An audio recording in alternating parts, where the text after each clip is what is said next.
Good to see everybody here. We're going to go into this. This PowerPoint is not your usual PowerPoint. It's going to be very visual in nature. We believe in trying to use the trinexus of visual, written, and also just physical engagement when we can. It's going to be three of us today, my colleagues, Nikko Deloney and Tommie. We've worked together for years. These are some outstanding individuals that do tremendous work. We're practitioners. We're engaged in trauma on a multi-structured level. We engage people in crisis. I think, but most importantly, is our training component. One of the things we do, and we didn't get a chance to talk about it in relationship to the script conference, et cetera, there are ongoing things that we do throughout the year. Deborah and her colleagues are part of our Professional Community Intervention Training Institute, where we teach thousands how to engage in peace development, how to engage in human potential alteration, et cetera. We also work with Kaiser Permanente. We've created a partnership and we've created a resiliency program that has been going on for about 3 months, and we've actually developed infrastructure on what that looks like. And then lastly, we work with the HAVI, Violence Intercession, which is a series of hospitals that are trying to do the engagement along with the trauma reduction that so many of their trauma centers go through. So this PowerPoint and the information that we're going to bring you is predicated on actual engagement. It's predicated on what we truly call real evidence-based, and that is individuals going through situations, having to navigate what those situations look like and trying to create some type of wellness at the end of the day. The PowerPoint will probably be about a half hour, and then I'm gonna open up and let Nikko and Tommie kick in on some of their trauma, how they have engaged, how they transformed through that trauma.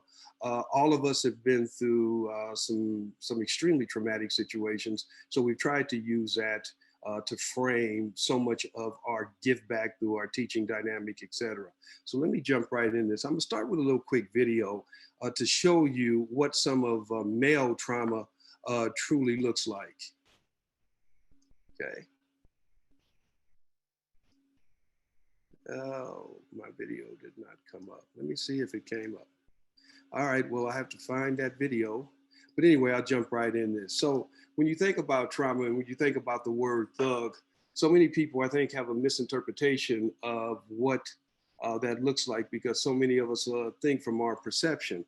But when you really look at the term thug and most of the people that we deal with, this definition truly applies.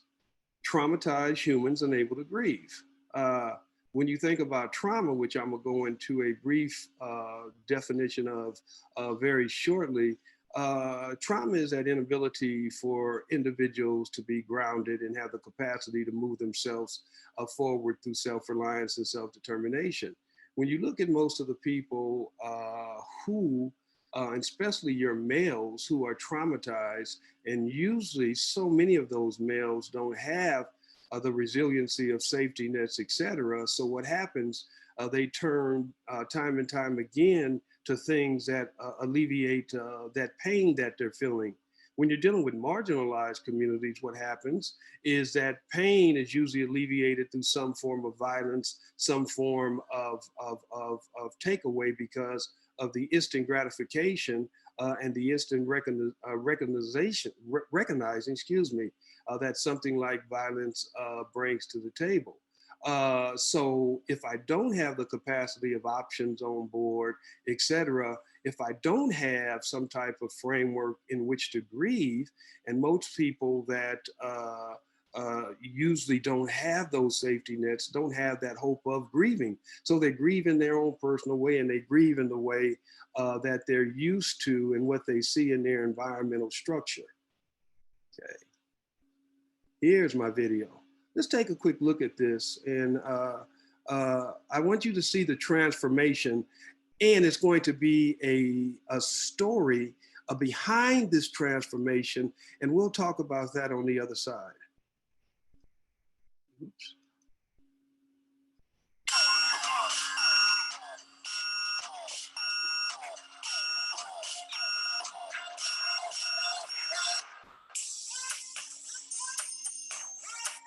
I was real violent, you know. And it's not something I'm proud of, but I couldn't convince you with words. I would convince you with my fists or whatever tools I had at my disposal.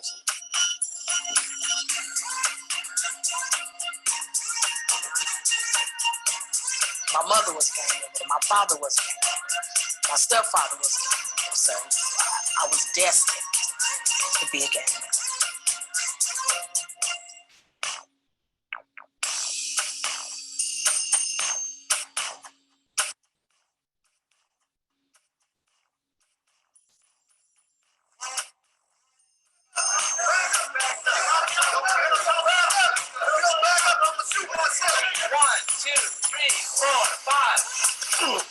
Okay, now look at what I've just done. I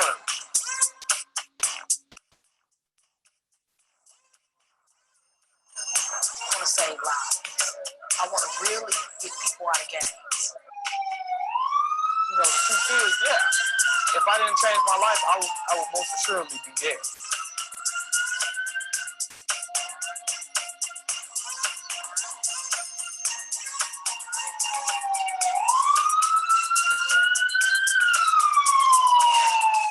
On the back of my neck standing up, you know, my fist was clenched, was totally unprepared for this situation. I failed at being a good mother, you know, with my kids. I trained my son to gang bang. You feel a beat, you a blood, you this and that, you know.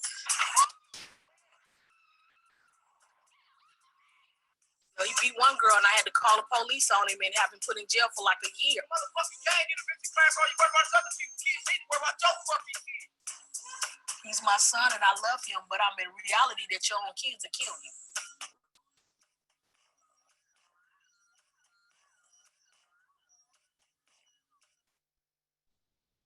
Now, I chose that specific video because so many things are within that video that really echo what we're talking about here. The reason I chose the gang segment or the gang continuum because that is an environment and that is a culture unapologetically that will take trauma and use it in a specific fashion to get some type of relief, unapologetic in terms of what they use, pro-social or anti-social skills, etc.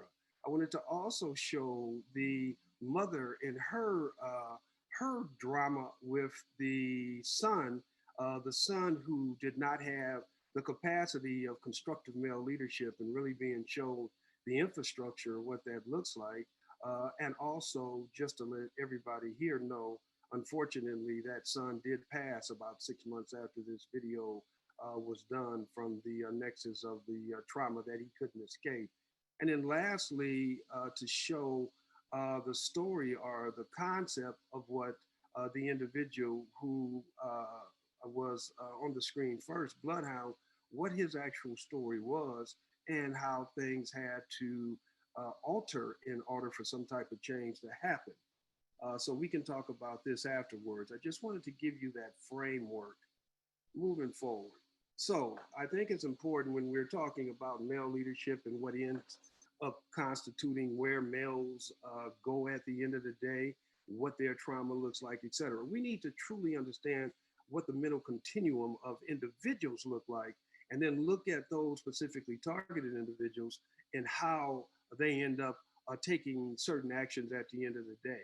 If you look at this slide, all of us operate first and foremost in our mental thinking process from the perceptions that we have through life, the perceptions that become our reference points in terms of what our environmental structure is, what our home structure is, what our peer structure is, etc. So we all will develop these perceptions based on the internal and external environment which we find ourselves in. And time again, we don't control that narrative, okay? Now, from the point of perceptions, which is insight, which is our awareness, then that leads secondarily to thought. Our thought pattern, the theories and the notions that we prescribe to come from what our perceptions look like to us. This is why you, in dealing with people, cannot utilize your perceptions to interpret their story, so to speak. You've got to see them from their mindset or their normality, which is very hard for most people to do. And this is why most people don't get through to males that might be at a state of crisis, that might be in a state of trauma, because they don't understand their normality. This is why time and time again, it takes people of the same mindset, of the same culture, that have some type of understanding of what these common denominators look like to be able to engage. So from thought, then we go to impulse, the urge and how we do something, the urge to want to move in a certain direction. From impulse, we go to a conclusion. The conclusion means, or what the conclusion basically says, that I'm going to move in this direction. This is what I'm going to do. I feel validated in doing that. I feel justified. And then we move to the last point of the action. Look at this, the action, the endeavor, the commitment that has been made at this point was not arbitrary. And I think this is what we miss time and time again in these engagements. The action comes from a continuum of processes that are involved. Very important to understand this concept. So now, if we move to our next slide, look at the behavioral continuum. Now, what did I just go through, team? I went through the mental continuum, the thinking process of what gets a person to an end place at the end of the day. So the behavioral continuum is very similar, but look at where the change happens. The change happens right after the perception. The triggers kick in. We all have triggers in our life, and these triggers determine time and time again so much of the directions that we take. But if my behavior pattern is based on my triggers, and if my triggers are so damaging that number one, I can't control them, number two, I don't know how to navigate them, or number three, they create so much fear within my program, all of my other actions are going to be based on these triggers that I either can or cannot deal with, either that I have options to or do not have options to, or either they put me in a limbo because I don't know how to engage. So my triggers now in my behavior pattern determines my thoughts. How am I thinking? Look at this. I'm thinking based on my triggers and not on my perceptions at this point. My perceptions are still part of the process, but my perceptions are not controlling, for the most part, my thoughts. And then my thoughts are going to lead to my actions. So now the actions that I'm taking are based on some of the things that I might or I might not be able to control. Some of those causatic points which are causing me to be imbalanced to a certain degree.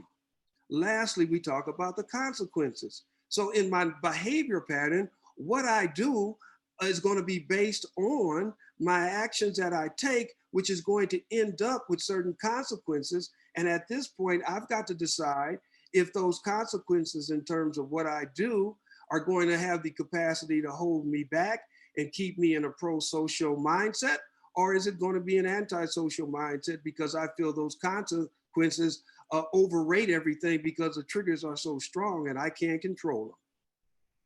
It's a process to this team.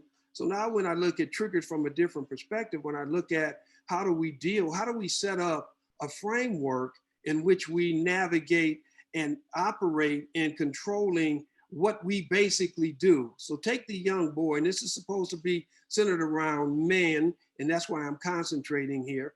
Take the young boy and take the thinking process and the process of movement in a given environment. There's an assessment made. That assessment is going to be based on a lot of the perceptions that I eventually have. And those assessments are going to lead me to some type of plan of action. My plan is going to be based on what I see and what are my reference points.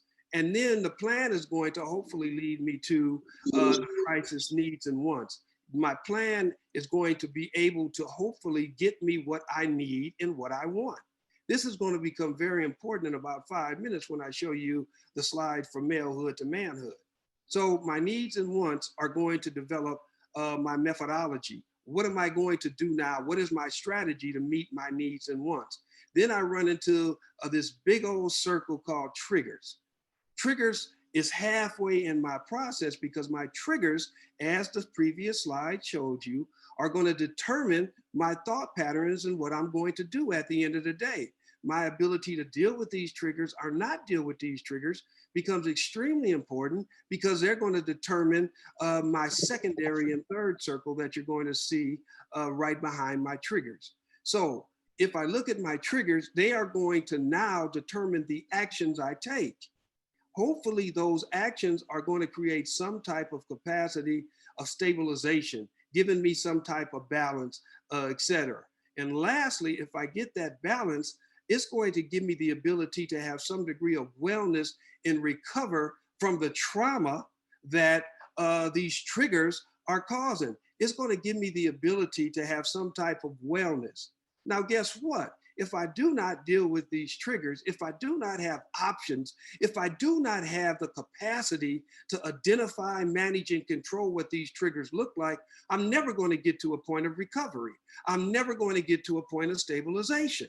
And this is why so many men, young men, especially men in marginalized communities, but I want to even remove the marginalized community perspective from it. We've got young men and men across this nation doing anti-social destruction that we've never seen before. It's because we are not dealing with these triggers and root causes. It's because they are not getting the capacity to anchor themselves and take some type of ownership of moving through a process which is causing them some type of destruction. And lastly, there's usually no recovery in the process. So it's a continual state of self-destruction that is going on. Move forward. Real quickly, I'm not going to deep here. I just wanted to indicate probably some of the most imperative type of triggers. We've got situational triggers, we've got emotional triggers, we've got social triggers, and then we got environmental triggers.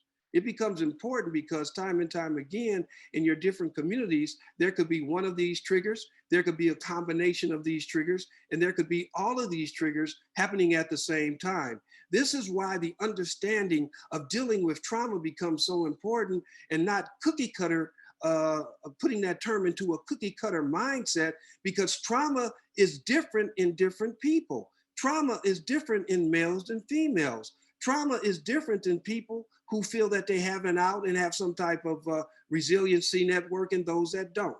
And we've got to be able to identify these traumas if we're going to create some type of true change or redirection at the end of the day. When I think about a trigger team, I think about a bomb. I think about a bomb that is going to go off if that bomb is not defused. If that trigger is not defused, somewhere in the process, it's going to explode. So our concept is to be able to look at the triggers of the individual, inclusive of ourselves, and try to defuse those triggers, try to terminate that fuse to stop the explosion. Then I'm probably going to have to isolate the bomb. So I'm going to have to create some type of safe zone that the individual feel comfortable enough in to be able to navigate, to be able to address and do that self-inflection as possible. I've got to think about others being injured. I've got to think about escalation, which causes that explosion to be much greater. So now I'm equating triggers with possible bombs of explosions that, if they go off, are going to not only do the individual damage, but do those around the individual damage. You're putting our young men, our older men in this frame of mind. Now to our females, they go through a similar process, team. I don't want you to think they're not having the same dynamics they have to deal with. But women have, and I find over the years, have a much more comprehensive resiliency. I don't know if it's because of childbirth and everything that a woman has to go through just in this society alone, but they usually have better options and better resiliency nets. That's not the case in every situation, but they just seem a little better prepared to deal with trauma than most men. And I'm generalizing, team. Some men are outstanding in this format. Some females are not outstanding, but in general, women handle trauma better than men do. Okay.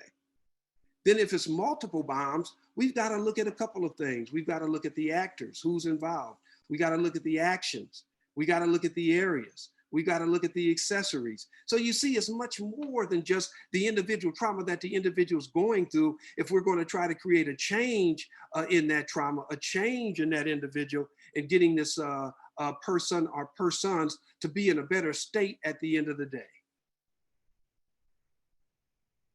So I said everything started with perception. So Aquil, qualify that then. If everything starts with perception, why is that so important? It's so important, team, because perception becomes the story that the individual operates from. Perception becomes the narrative that the person is doing what they do by and because of.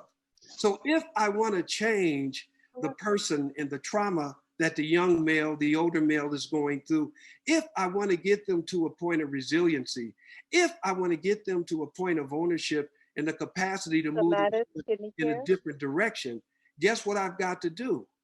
I've got to change the story. So I've got to alter the narrative. So I've got to change the perception. Easier said than done, because that means now I got to go and try to understand what is the perception of the young man or the old men or the group of men. I've got to try to understand what that thinking process looks like, because I know from what we've been told, the thinking process and the behavior process are in similitude with one another and have some of the same components that we have to deal with. So that means in my understanding of trying to determine what their story is, I've got to do some comprehensive assessment. I've got to go deep. I've really got to get a picture of what this individual is thinking and what they're operating from and their external environment, which means I can't look at them alone. I've got to look at the family structure. I got to look at the environmental structure. I got to look at the goals or the things that are causing the individual to be handicapped or causing the individual to possibly move forward. So I've got to detect. And then I've got to make sure once I detect and have a clarity of understanding, I've got to see if I could possibly provide some different options to change the individual's perception. Now, let me be real clear. You are not going to change the perception. They have to change their own perception. This has to be something that is self-owned, but what you can do is provide the tools to do that. Then we go into the detour component. I'm going to try to get them to change directions, and then I got to qualify that. But all the while, making sure that they understand they're making the change and it's not coming from me. And then if change does happen, I've got to inspire. I've got to motivate. I've got to give the individual a reward at the end of the day that the same destructive behavior was giving him or them, and make sure that we alleviate some of that pain to where we get some degree of pleasure and they feel good about where they're going. Two things control most human beings throughout our life, and that is pain and pleasure. Oops. Okay. So let's look at real quick trauma and the escalation of trauma and what actually happens. It usually starts with stress, and we sell stress way too short time and time again. Stress is such an important explosion point, and we just blush stress off like it's nothing. If stress is not dealt with, it turns into what? Distress. The explosion at the bottom gets bigger, team. That bomb, those triggers that we're trying to deal with, each time we don't deal with the preceding component, the explosion gets larger. So we get distress and then we go into crisis. The explosion is even getting bigger. That crisis turns into disaster, and that disaster turns into catastrophe. And at the point of disaster and catastrophe, it's extremely hard to reverse the continuum of what's happening here. Okay. Most of the time, we step in at a state of crisis. We find the individual in crisis. Look, once they get a point to a crisis, the young male, look, he's already been through stress and distress. He's already been through 2 series of explosions. if we can engage with them in the crisis format and stabilize, we still got to work backwards to get through what's caused the distress and to get through what caused the stress. So again, it's a process, okay? Real quick, most trauma comes from the intersection of stress and crisis, where we step in normally. So we're normally stepping in to a traumatized situation and don't even realize it. We think sometimes we're stopping trauma. Hell, we're right in the middle of that trauma. And with the young men, it's so energized, and I'll tell you why in a second when I show you a couple of more slides to get an overview. Real quick, I wanted you to take a look at this. This is so important, team. Look at what it says. Stress, if I don't have the capacity to recover, turns to distress. If I don't have the capacity to recover, turns to crisis. If I don't recover in these stages, crisis, violence, and trauma, look at what it says. No healing occurs. If no healing occurs, no routine will be established in the individual. If the individual establishes and has no routine, guess what? Function will not be on board. We operate from functionality. If I cannot function in my own mindset, I have no purpose. If I have no purpose, then the laws governing the societal structure, those pro-social laws that normally keep the young male in check, don't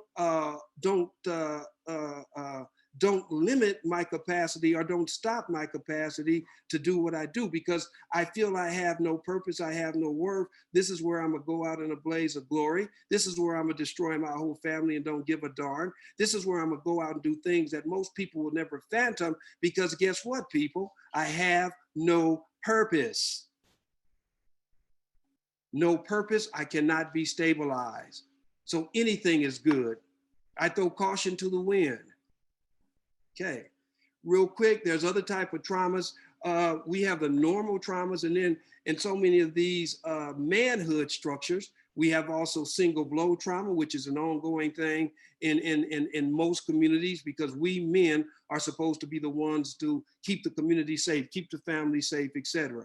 Then we have the repeated trauma. Time and time again, most men who are traumatized have came out of a domestic violence situation, either with their father, uncle, or somebody in the process, normally caused trauma, which really is beyond our worth. And then man-made trauma, so many of us that are men that have been through and don't have the capacity to stabilize and balance have had some type of abuse, neglected, inflicted on us somewhere in the process. Okay. So real quick, let's shift gears here. So let's talk about manhood, what this actually looks like and what goes on in the process of becoming men and starting from that male component. Look at what it says. We are born biologically into malehood. This is something that we don't control. What is that stage when we're born into malehood? It's the baby stage. Give me what I want. I want it now. This is how a baby thinks. And normally the baby either gets or does not get what it wants, etc. So if I'm born into this baby stage as a male, in order to become a boy, look at what it says. Basic discipline is important. I will be disciplined only enough to meet my needs, manipulative. The boyhood mindset, yeah, okay, I will become disciplined, but it's only to get what I want in the process. This is how a boy thinks. It's just psychologically and biologically something that's inbred in us. Then to get to the manhood stage, look at what it says. Targeted knowledge. Knowledge guides the discipline now as opposed to my needs and wants. I will use self-sacrifice and reasoning to get what I want. In the process of self-sacrificing, I'm understanding that I'm part of a larger societal norm, that I can't get everything that I want, that there's a process of sacrifice, meaning that I might have to go to work, meaning that I might have to wait, meaning that I might have to do a variety of things. And then reasoning. Reasoning creates that strategic planning capacity. Okay, plan this out. You want this. This is going to be a 5-year process, etc. Now, what happens in trauma and what happens when we don't deal with our trauma, at times and times again, team, we get stuck in some of these stages. You'll see this time and time again. So many of young men get stuck in the boyhood stage. This is where you see 35 and 45-year-old men acting like 17 and 15-year-olds because they've never transformed and they were never taken through a process of transformation to get to that malehood stage. So their thinking process is still meeting my needs, getting what I want. So how do I deal with my trauma at this point? From this thinking process, I'm gonna do everything to get what I want in the moment. I'm gonna blow your brains out to get what I want. I'm gonna disrespect my wife or my girlfriend to get what I want. I'm going to go rob a bank to get what I want, etc. The reasoning and self-discipline and self-sacrifice is not on board. So when I say I'm gonna go rob the bank to get what I want, normally if I was at the manhood stage, I would understand, okay, think this out, Aquil. If you go in there and rob, you might get busted. You might end up in prison for 20 years. You might get shot or somebody else might get shot. So my knowledge tells me this is not a constructive thing for me to do. But if I'm stuck in the boyhood stage because I've never got any options on how to deal with my trauma to meet my needs, then I'm gonna think from that perspective. I hope, team, this is making sense at this point. I've got a couple of more slides and I'm gonna turn it over to my colleagues. So think about the 3 stages. Now let's think about what we're told that men are in this societal structure. I call it the 4 Ps, okay? Look at what it says. Productive men in a society are supposed to be, or have the ability to procreate or to father, ability to reproduce, respected member of society. When we can produce, we bring children into the society. We're able to get those children to a state of woman or manhood, etc. That's part of what we're supposed to be able to do as functioning, constructive male members. The second, we're supposed to be able to provide for our family.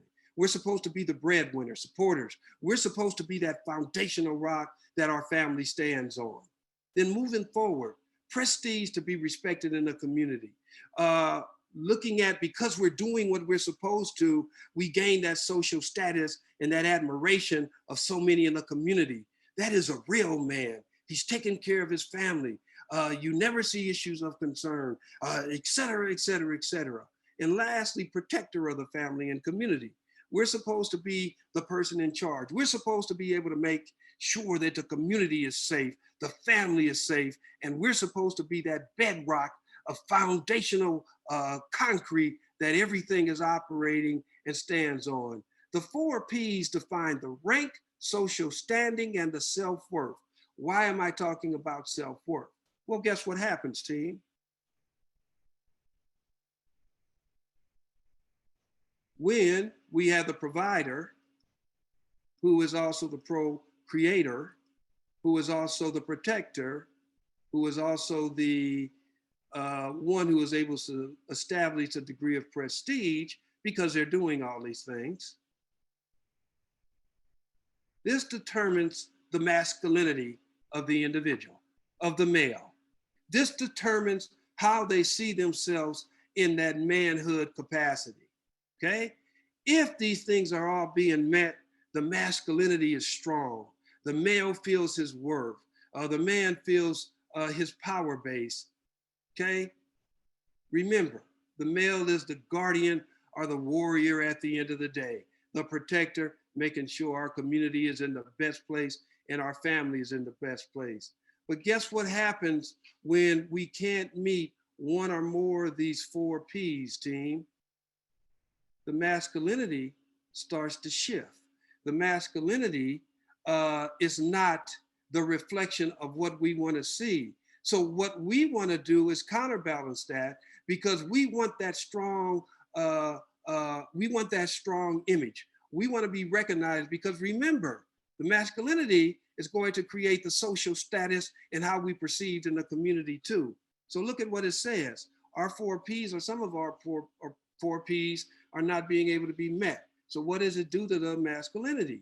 It clouds the masculinity to a point and creates some degree of crisis. Now I'm internally fighting myself, because this image that I've been told from birth I'm supposed to be meeting, this image that is reflected in the whole social narrative of society, this image that constantly says this is what manhood is, I'm not meeting that image. So guess what happens? Look at my bigger circle. I've got to counterbalance that. I want to try to get some of that masculinity back. So violence becomes a viable option. Why? Because violence gives me the ability to get that false acclaim. Violence gives me that recognition. And lastly, if I'm supposed to be this guardian and this warrior, look, I've got to bring something into the circle that gives me the capacity to be that guardian and warrior. In so many communities, that something is violence because it counterbalances in my false narrative some of these P's over here that I can't produce. Hence why so many of our young men use violence. They're using violence when we talk about the rah-rah or the imagery or that machoism. This is where that machoism comes from, team, trying to live up to a established norm that has been accepted. And so many individuals in these communities cannot live up to these norms. They want to live up to these norms. So I'll use antisocial methods and components to do that, because at the end of the day, I want to have that self-anointment of that manhood that society tells me I'm supposed to be. All stemming from the fact that I have not been able to deal with that fundamental stress, which creates my trauma, and have not gotten the capacity to do that. Okay. So lastly, we have to develop some type of tool. As we deal with the young men, we go through a process called a Romataco. We try to get them to have a comprehensive assessment, a real picture of themselves while we work through the process. And being that so many of us came through this traumatized environment, we use self-reflection as one of our tools. Then we try to get them to rate where they're at in the moment and establish and qualify what that rating looks like and why they feel that on the scale of 1 to 10, you're at a -2, et cetera. What does that process look like and why are you there? Then we try to get crystal clear objectives. We try to roadmap. We try to not goal set, but create the capacity of developing a life-driven directional path that they might be able to take, meeting first temporary small goals to the larger goals, but that's all based on, again, where they're trying to go and what they want to be at the end of the day. We find time and time again, a lot of them have no idea where they're trying to go. A lot of them's life is based on the normality that is basically presented in their current environment. So it's real work that got to be done. Then once we get them to establish some, even if they're extremely short-term goals, we try to develop some type of methodology for them to achieve those goals, giving them some type of options based on either our past experience, best practices, and knowing the process, team, that we are there with them. You have to be there. Back to that self-sacrificing capacity, the ability to know that there will be some sacrificing on board. Additions, what can we bring in there to assist us? What kind of tools do we need? Who are our allies in the process? What are our challenges going to be? And lastly, our outcomes. Our goals and our outcomes should be able to have some type of paralleling match at the end of the day. And if we can get those two to come pretty much close together and where we're trying to go, we know we've made some type of process. So I wanted to real briefly give you an understanding of the mental process, give you an understanding how true male trauma is usually formed, no disrespect to female trauma at all. Give you the capacity of the thinking process of the young men who are traumatized and what they're going through. Also giving you some type of vision at the end of the day to see why they're doing exactly what they're doing, ending up with foundationally the ability to alter that, changing the story, and then providing tools to do that with. Now at this point, I'm go in and let Tommie and let Nikko give their overview and reflection of this, what they have been through, how they have changed some of their trauma through working with us, working with our system, etc. I know we're going to have a brief question and answer period. So if we get time before we end at 11, we will answer some of them questions, and then we'll go into the question period and answer some. So gentlemen, I'm going to turn it over to you. Jump right in. Brother Todd, take off. Yes, sir. Yeah, man. Well, I think Brother Aquil says so much that really speaks from a professional standpoint that broke down many different layers and dynamics to how trauma comes about and how we deal with that every day. And for most of us in our besieged communities don't have the ability to address trauma, to understand the issues at hand that we're going through. Because if we're looking back at the root cause of the situation when we're talking about trauma, it stems all the way back to our childhood conditioning and development. As early as 2 years old, our basic fundamental habits are formed from our peers, our community, the people we see, the places we go on a day-to-day basis. So we have to really look at most of us that are raised in less amiable circumstances and situations where our mothers and fathers didn't have the economic means for us to live in Beverly Hills. What happens is we become products of those environments that we are raised in these societies, which teaches us that we are not creatures looking for a better way, but we are beasts of destruction. These are many of the things that goes on in our communities. We look at mothers on drugs, fathers that's been taken away from the households, all strategically, systematically designed, that at some point now we're starting to maybe address a little bit and look at the root causes, because if we're not dealing with the root cause of these issues, then we're subject to continue to repeat these situations. And something very profound that Brother Aquil spoke about, you know, that there's this really, really key from maleness to boyhood to adulthood. It's really key because it breaks down three different dynamics that allows us the ability to put an idea or frame of who we are as men. Because so often in life, you know, you say you're a male just because you have male genitals, but that doesn't define us as men. You know, there's so many different layers that goes to this game when we're talking about trauma. And for myself, I have to look back and say to myself, you know, trauma to me is so prevalent, but something that over the last 10, 15 years that has been brought to my attention. But I look back in my earlier years as a child being raised in gang and drug infested communities.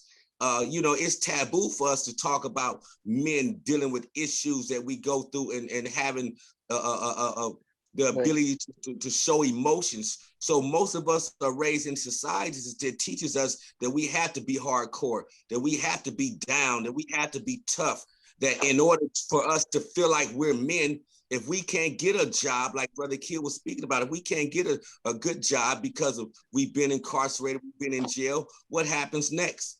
Many of us go to the streets, to the drugs, to provide for our families, to make us feel like we have some sense of manhood. Because what happens if a man is not being a provider in a household? What does society teach us in today's world? That if a man cannot do something for a woman, then he's less of a man. So that's added pressure in dealing with trauma, in dealing with the issues of identity crisis, of us becoming who we are. You know, one of the great things that we do at P.C.I.T.I. Is we break down the root causes of drugs, of the gangs, of how we got to a point of not being normal. You know, and then when we talk about a sense of normality, for many people that's never been involved in that lifestyle, your normal is totally different than ours. I'm raised in an environment in society that's taught to not show no feelings, to not to show emotions, to not to tell someone that's how I'm feeling.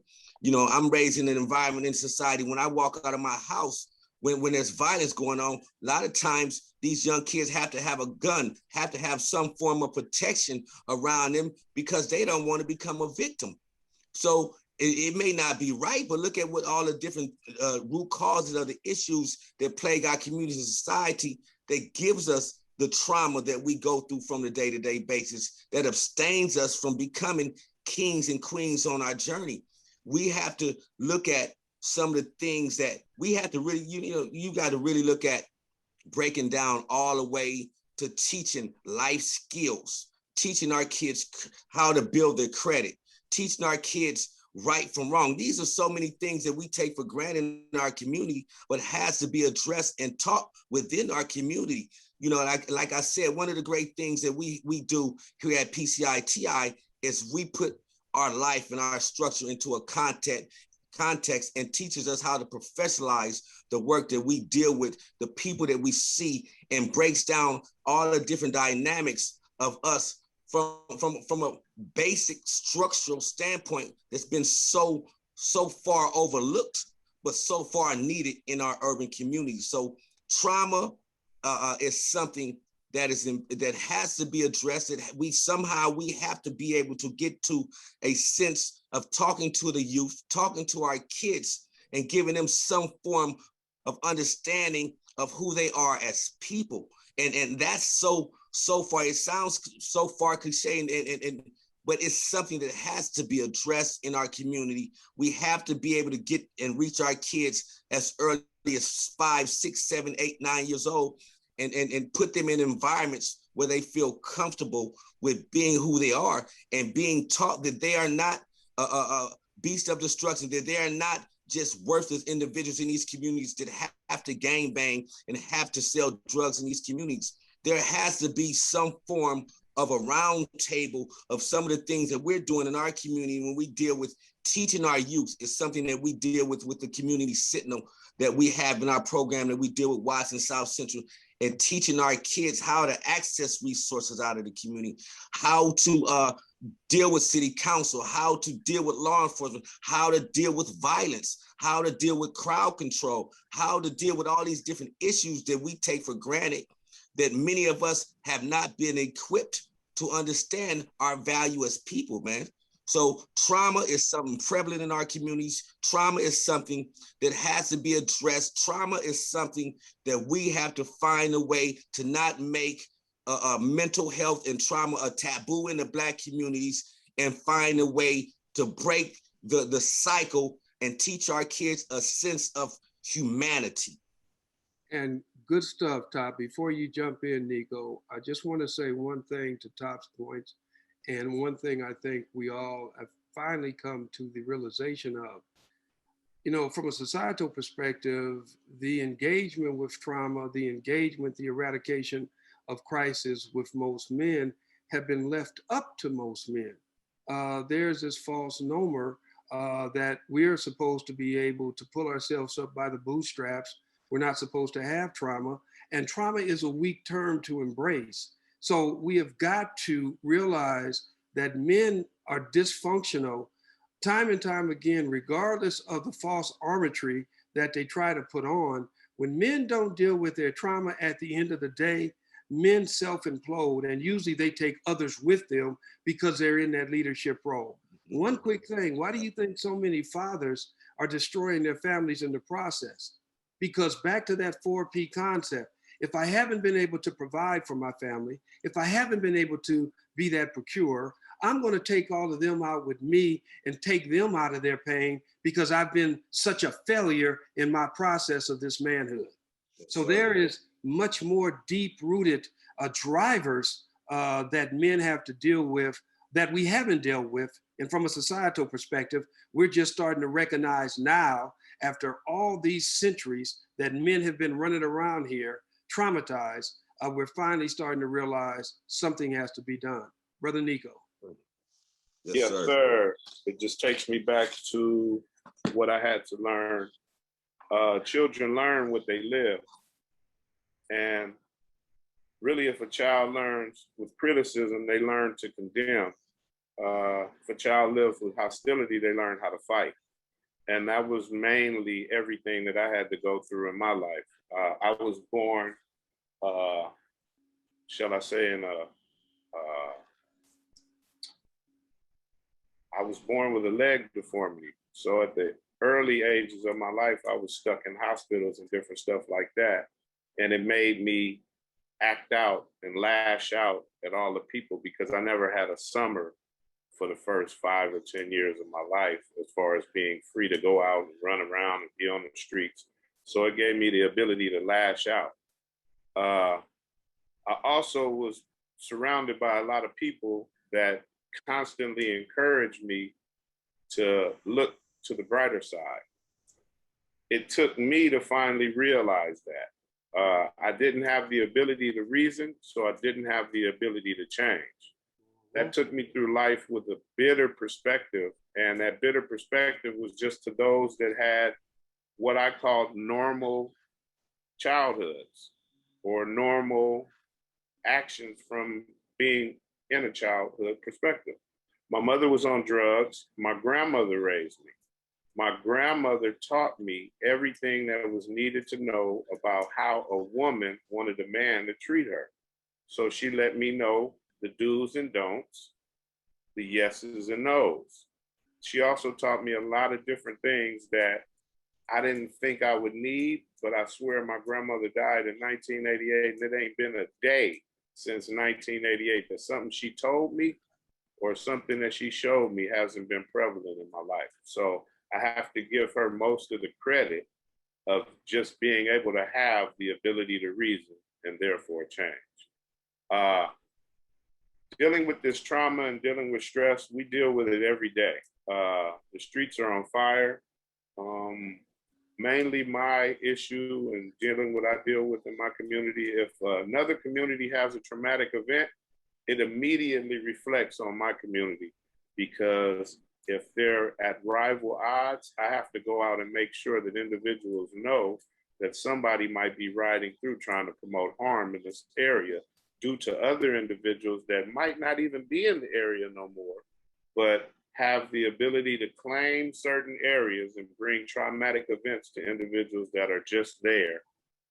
And I just have to bring this out. I had a traumatic event maybe a week ago. An individual was walking down the street. We had some interaction of gang violence from different communities. And I warned these individuals that possibly somebody might be able to come through and do something stupid. Well, I didn't make it to my office, which was like 15 minutes away, and was informed that those individuals were shot and one was killed. And if you don't know about traumatic experiences of just seeing an individual right before a violent act happens to them, then it might be hard for you to understand, but it really got to me and I shut down for a couple of days. And the only reason I shut down is because I felt that I let them down. And I don't know why I took that on in my personal life, but it was just that the individuals that were harmed, I helped get jobs, I helped get food, I helped get clothing, I helped get shelter. They were helping me in all the positive things that I needed to do in the community for those that society tends to disregard. And they had a big influence on the homeless population on not starting fires, not creating a lot of trash and a lot of different stuff. So it really took a toll on me. With that, it also gave me the ability to reach other individuals that I didn't think I was reaching, because since the individual was killed, a lot of individuals have been stopping by the office, knocking on the door and asking what they can do, if it's anything from just cleaning up stuff. So it created a little system to make sure that we have coping mechanisms. I deal with stress every day. We all deal with stress. If you don't address the stress, you will be caught in some kind of slope. I will say for 7 days, I was down, but today I'm up. I'm glad to be a part of this script conference because I consider this my power base. Whenever I see a lot of like-minded individuals in the same field that really is to the betterment of quality of life and to saving lives, I feel good because I see a lot of people that I know on here, and it's good to see you. I don't see you every day. Scott, I see you up there. Just with that said, mainly the trainings that I went through and mainly the situations that I go through are continuously helping me to deal with stress every day. So if I'm able to keep myself at a normal pace, I can also help alleviate some of the pressure that individuals are going through just by the knowledge of what's going on in the communities. And I'm going to end right there.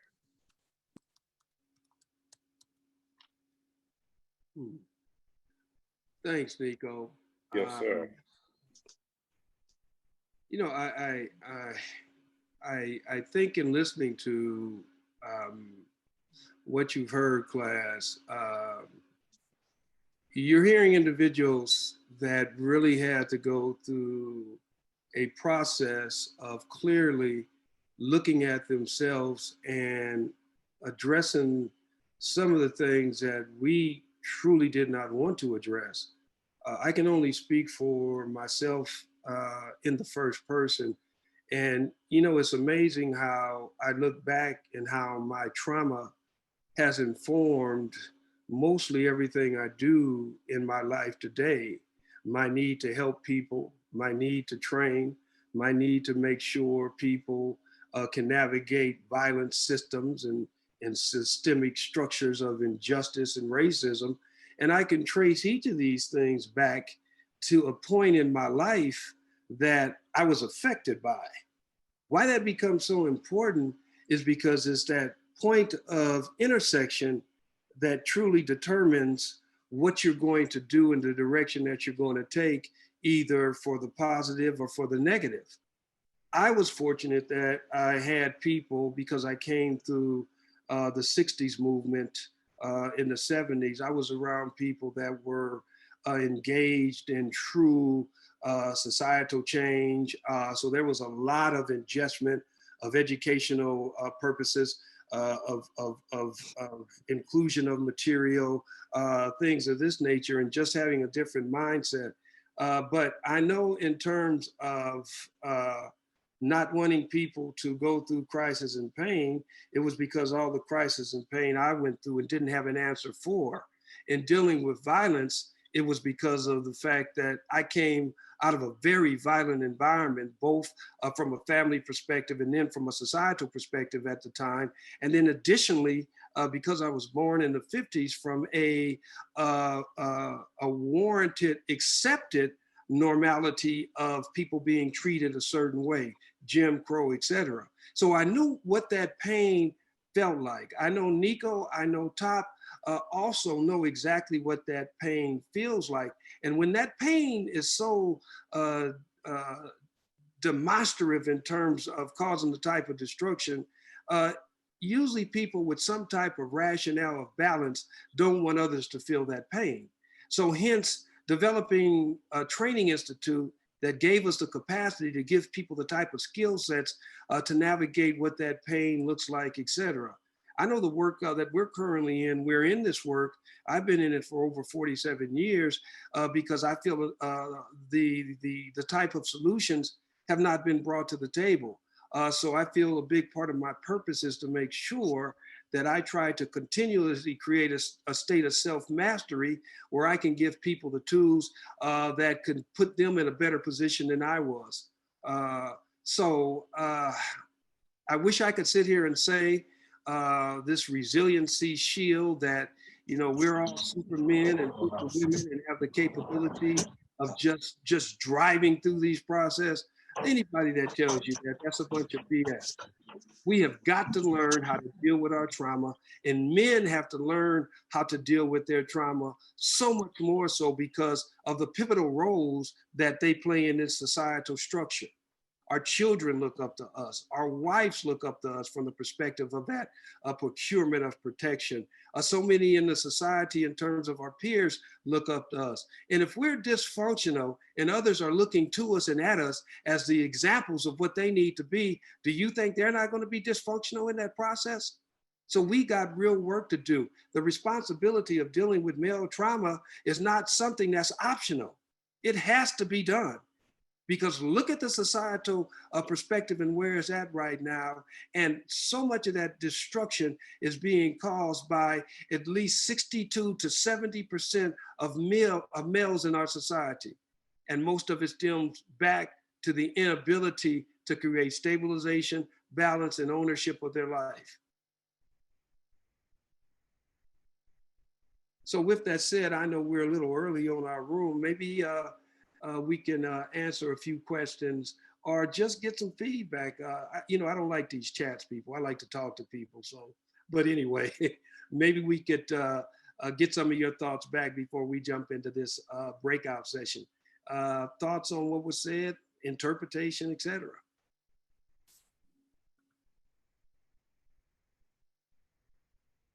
So am I going to read what's in these chats? There aren't any questions per se. Okay. Yeah. Any thoughts? People did want to know where. Thoughts. Oh, sorry. People wanted to know where they could get the PowerPoint from.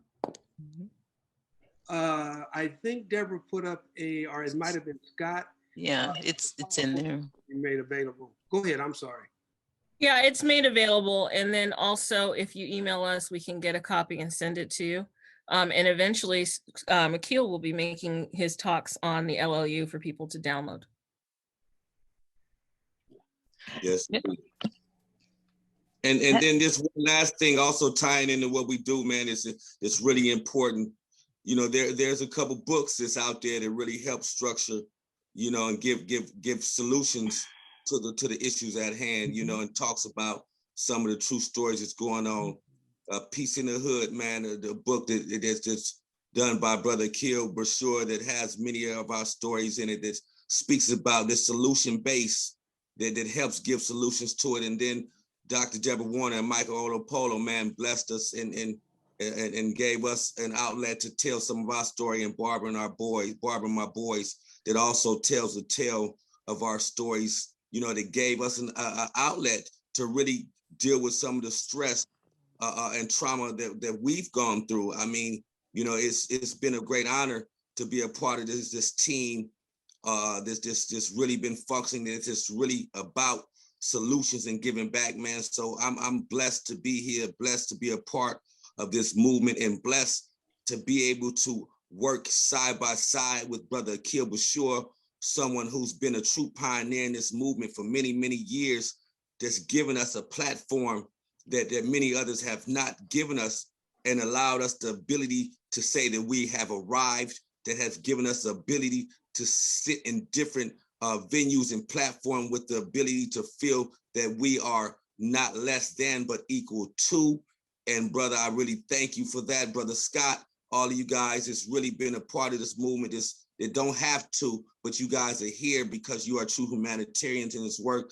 I applaud and salute all of you guys, man. And Tommie, I also put a link to where they could buy Barbara and My Boys and Aquil's book in the Script Resources store on Amazon, and that is in the chat. And remember, what you buy in Script, and if you buy the t-shirts, those proceeds go back to keeping Script free. So please go to the Script Resources store and purchase some of the items that we have in there, and most importantly, the books that we're talking about here, Barbara and My Boys with Tommie and Nikko and Barbara, and all about 5 of the guys that are in there, right? And yeah. Aquil, who does the opening of that book, and his book is in the store too. Yes, indeed. Good stuff. There are a couple of questions, and if I don't get to answering them, we'll answer them afterwards. But Scott wrote an outstanding question. Could you please talk about your classroom interaction at USC as well as your trainings worldwide? What do you learn from the students at SC and from the different regions and community leaders you work with internationally? What are the social justice solutions you have begun to deal with? Excellent question, Scott. Then there's another one. What stigma do you feel is still happening in your community with getting mental health help? Let me see if I can. Aquil, just to let you know, the next speaker is here, and you can answer that in 2 minutes. But then also, Captain Young will be sending all those questions into the Q&A for you to also address those there. So you have about 2 minutes, and then you have to go into the Q&A. Okay? We will hold those 2 minutes, and we'll go into the Q&A and answer them there, Deborah. Okay? All right. So.